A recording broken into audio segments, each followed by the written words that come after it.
एक बार एक राज्य के राजा ने अपने महल में एक बौद्ध भिक्षु को बुलाया। राजा ने भिक्षु से कहा, अगर आपसे मैं कुछ मांगूंगा तो क्या आप मुझे देंगे? बौद्ध भिक्षु ने कहा, जरूर बताइए क्या चाहिए आपको। राजा ने कहा, क्या आप मुझे अपना ये भिक्षा पात्र दे सकते हैं?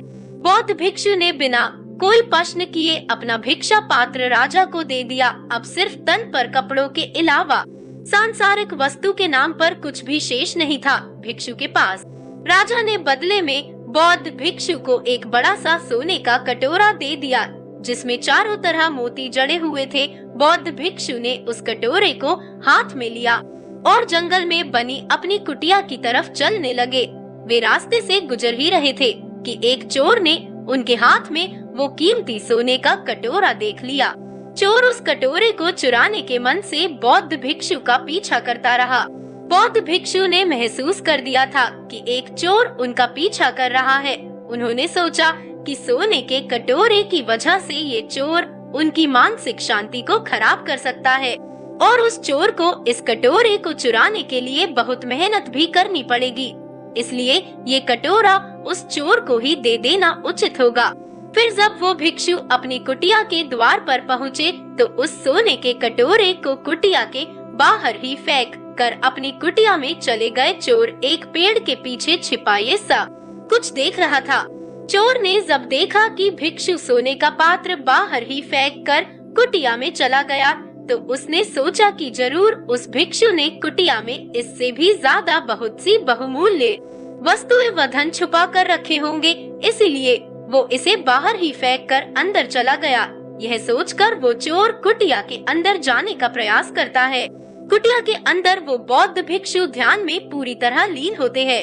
चोर दबे पांव कुटिया के अंदर प्रवेश करता है और चारों तरफ नजरें घुमा कर देखने लगता है, लेकिन कुटिया तो पूरी तरह से खाली थी। चोर को कुटिया में कोई भी बहुमूल्य धातु खजाना नजर नहीं आ रहा था।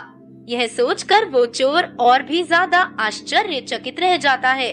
चोर मन ही मन सोचने लगता है कि जब इस भिक्षु के पास कुछ भी नहीं है तो उसने उस सोने के कटोरे को कुटिया के बाहर ही क्यों फेंक दिया। फिर उसने खुद से कहा, इससे मुझे क्या, इस साधु के पास कुछ होना हो, मुझे तो उस कटोरे को लेकर यहाँ से निकल लेना चाहिए। चोर कुटिया के बाहर जाकर उस कटोरे को उठाने लगता है कि तभी उसके मन में वही प्रश्न उठता है कि आखिर उस भिक्षु के पास ऐसा क्या है कि उसे इस सोने के कटोरे की परवाह नहीं। उसके अंदर इस प्रश्न का जवाब जानने की जिज्ञासा बढ़ती जा रही थी। इसलिए वो फिर से कुटिया के अंदर जाता है और जाकर बौद्ध भिक्षु के पास बैठकर उनकी आंखें खुलने का इंतजार करने लगता है। थोड़ी देर बाद जब बौद्ध भिक्षु अपनी आंखें खोलते हैं तो वो उसी चोर की अपने सामने बैठा देखते हैं जो उनका पीछा कर रहा था। भिक्षु उस चोर को देखकर मुस्कुराते हैं और कहते हैं कि तुम आ गए। चोर ने कहा, महाराज, और मैंने आपका बहुत दूर से इस कुटिया तक पीछा किया।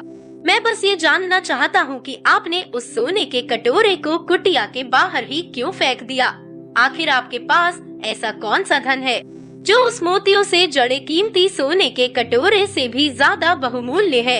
ये सुन वो बौद्ध भिक्षु मुस्कुराए और बोले, मेरे दोस्त, मेरे पास एक ऐसा खजाना है जिसे तुम देख नहीं सकते। चोर ने फिर से जिज्ञासा भरे मन से पूछा, क्या खजाना? ऐसा कौन सा खजाना वो, मुझे बताओ।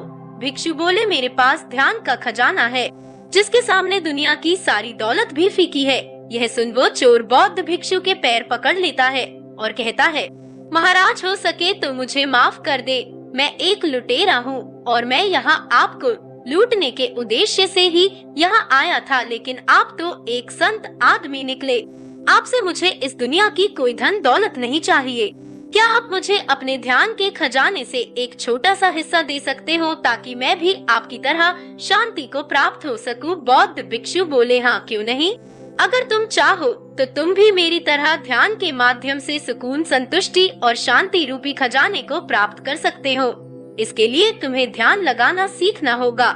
ध्यान में बहुत ताकत होती है। यह ऊर्जा को स्थानांतरित कर मन को स्थिर करता है, बेवजह के विचारों को खत्म कर लालसा को समाप्त करती है, और जब लालसा नहीं रहती तो मन से बेवजह के विचार समाप्त हो जाते हैं। मन परम शांति को प्राप्त होता है और अद्भुत सुकून का एहसास कर जीवन का आनंद लेता है। ध्यान करने के लिए तुम्हें एक शांत, सुरक्षित और आरामदायक स्थान का चुनाव करना होगा। फिर वहाँ जमीन पर एक चटाई बिछाकर उस पर चौकड़ी मारकर बैठ जाना है। तुम्हें अपने रीढ़ की हड्डी सीधी रखनी है, आंखें बंद करनी है और गहरी सांस लेनी है। तुम्हें अपनी दोनों हथेली अपने घुटनों पर ऊपर की तरह रखनी है। इसे ध्यान मुद्रा कहते हैं। तुम्हें अपना ध्यान अपनी सांसों की तरह केंद्रित करना है। तुम्हारी सांसें जितना ज्यादा छोटी और गहरी होती जाएंगी, तुम उतना ही ज्यादा ध्यान के सागर में डूबते जाओगे। तुम्हें अपनी हर एक आने जाने वाली सांस पर ध्यान केंद्रित करना है। अगर तुम्हारे मन में बार बार विचार आ रहे हैं, तो इसका मतलब तुम सांसों की तरह ध्यान केंद्रित नहीं कर रहे। धीरे धीरे तुम्हारे मन से विचार समाप्त होते होते शून्य हो जाएंगे। मन बहुत हल्का महसूस होगा। यह ध्यान का वह स्तर होगा जब तुम्हें परम शांति और आनंद की अनुभूति होने लगेगी। यही गहरे ध्यान की अनंत अवस्था है।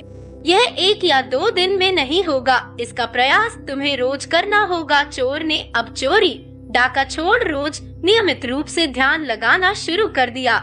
कुछ ही दिनों में चोर को स्वयं में बहुत परिवर्तन नजर आया। उसे अपने अंदर सकारात्मक ऊर्जा का एहसास होने लगा। चोर का जीवन पूरी तरह से बदल चुका था।